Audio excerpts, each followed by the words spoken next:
Hello friends, welcome again in this video lecture.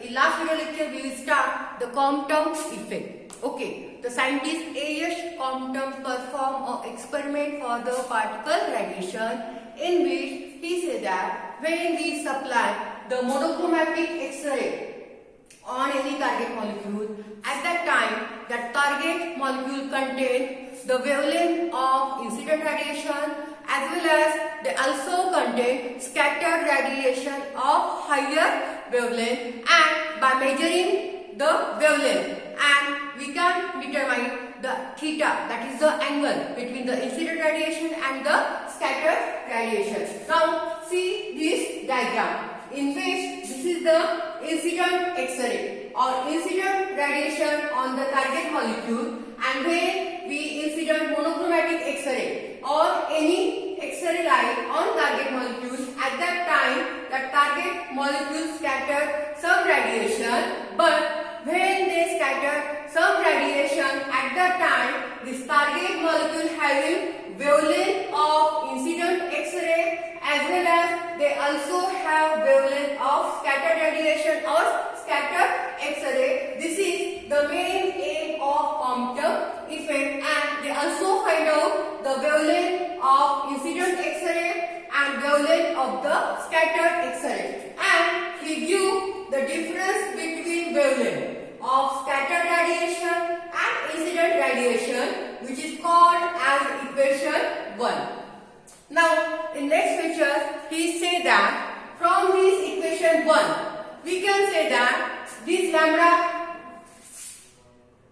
this delta lambda is called as Compton shift. We already see in the last lecture the Compton effect say that this is the difference between the scattered radiation wavelength and incident radiation wavelength, and this is the change in wavelength, that is the delta lambda, and this delta lambda is called as a Compton shift. And from this equation 1 we can say that the Compton shift does not depend on incident X-ray radiation. From equation 1, that is the next feature of Compton effect. From equation 1 it shows that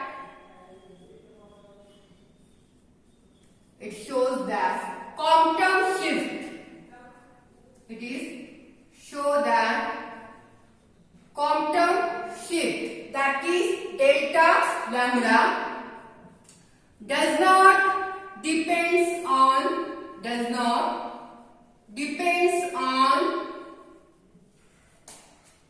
incident radiation,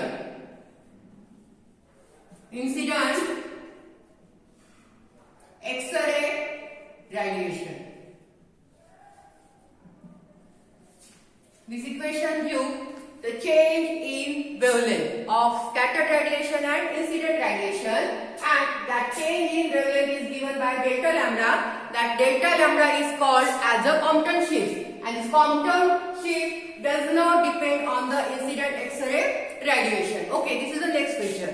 Next, he said that the Compton effect also give uncertainty principle. Next picture, he said that Compton effect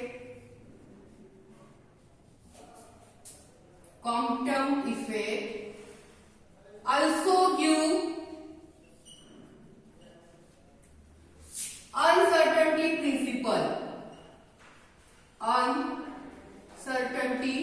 principle.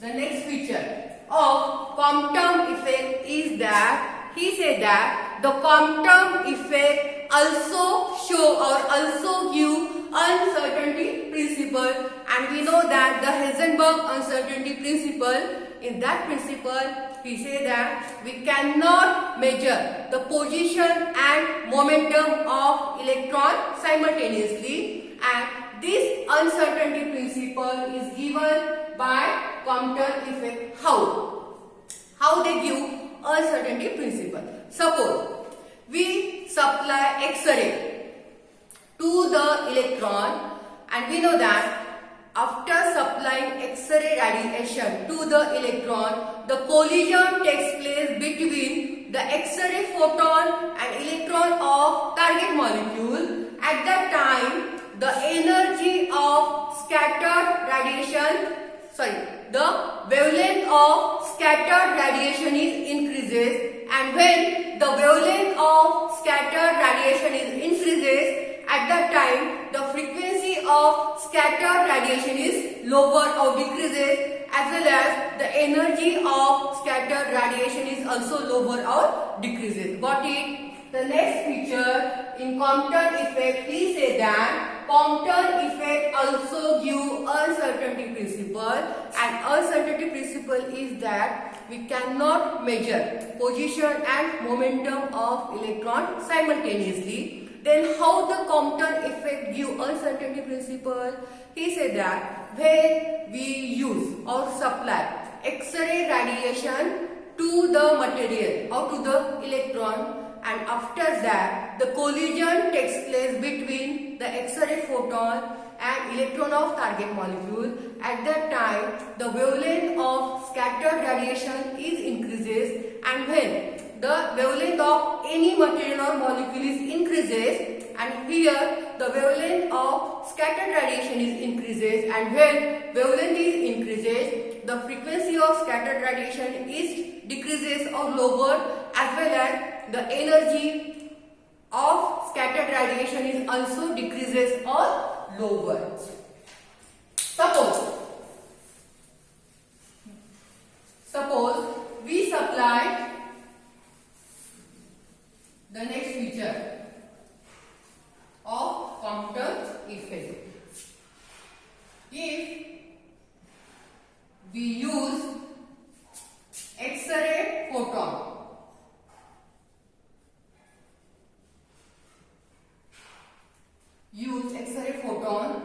to electron, then collision takes place.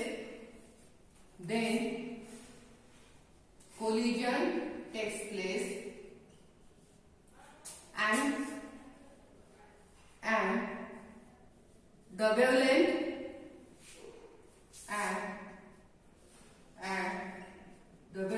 of scattered radiation, is increases, and so the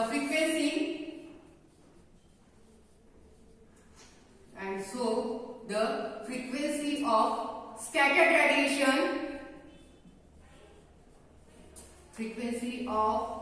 scattered radiation is decreases, and energy also decreases, and energy also decreases. The Compton effect say that he also show uncertainty principle. Uncertainty principle in which the position and momentum of electron cannot be measured simultaneously. Then how the Compton effect use uncertainty principle? For that he said that suppose or if we use or supply X-ray photon to the electron, at that time the collision takes place, and because of collision takes place, the wavelength of scattered radiation is increases, and because of increasing wavelength, the frequency and energy of the scattered radiation is decreases. So this is the next feature. Now next, here the energy is decreasing.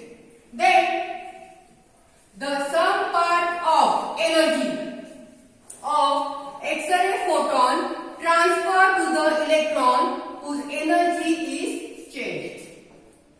The next feature after this is that here the energy of scattered radiation is decreases, as well as frequency also decreases because wavelength is increases. After that he say that, or the next feature is say that the sum part of energy of X-ray photon is transferred to the electron whose energy is changed. And because of the energy of electron is changed, the momentum of electron also changed, means we cannot determine the momentum of electron with certainty, hence the uncertainty principle is true.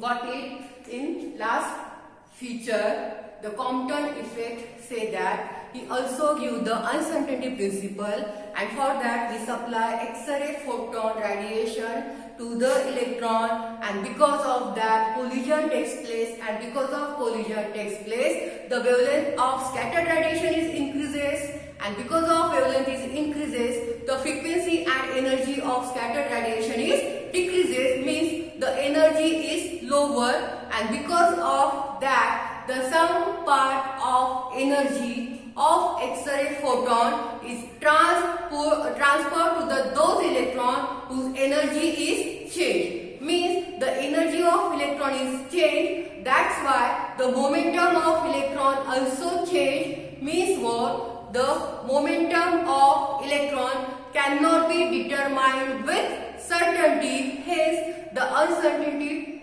principle is possible, or uncertainty principle is proved. In the next feature, hence some part of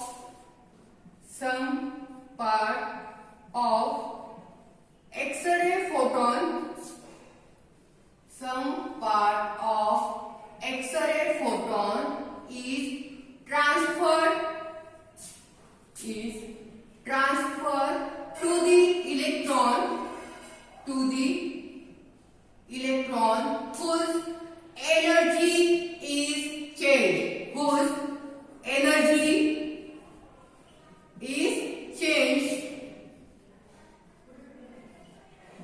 the energy of electron changed,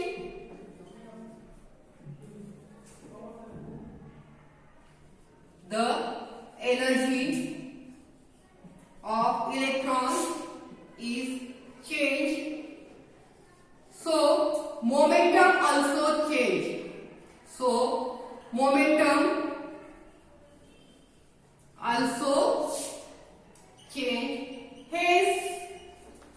hence we cannot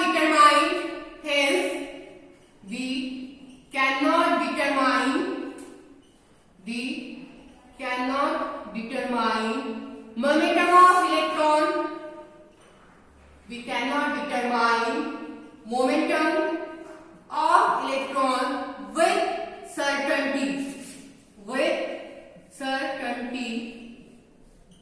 hence uncertainty principle is proved,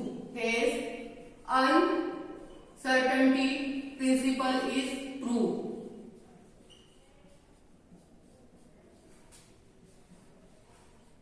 So this is the next feature. In last feature, the Compton effect say that he also give the uncertainty principle, and in this way he prove the uncertainty principle for the electron. Now the last feature. Now the last feature of Compton effect.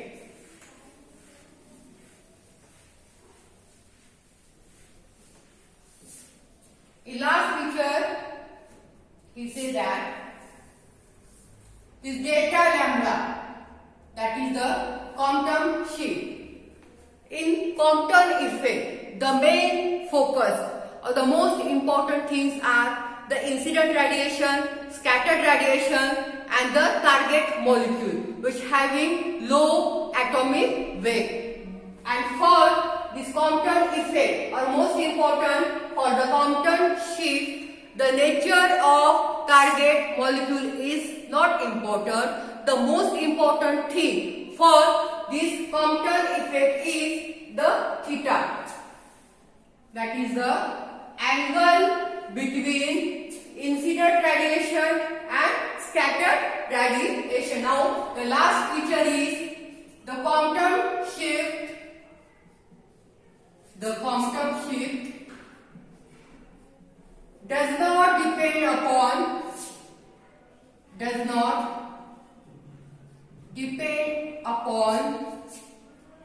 the nature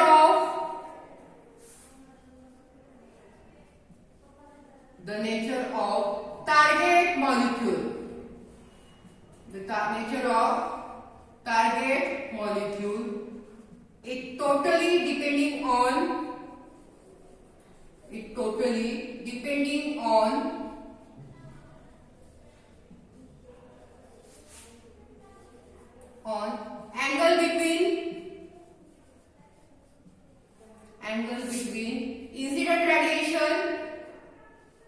angle between incident radiation and scattered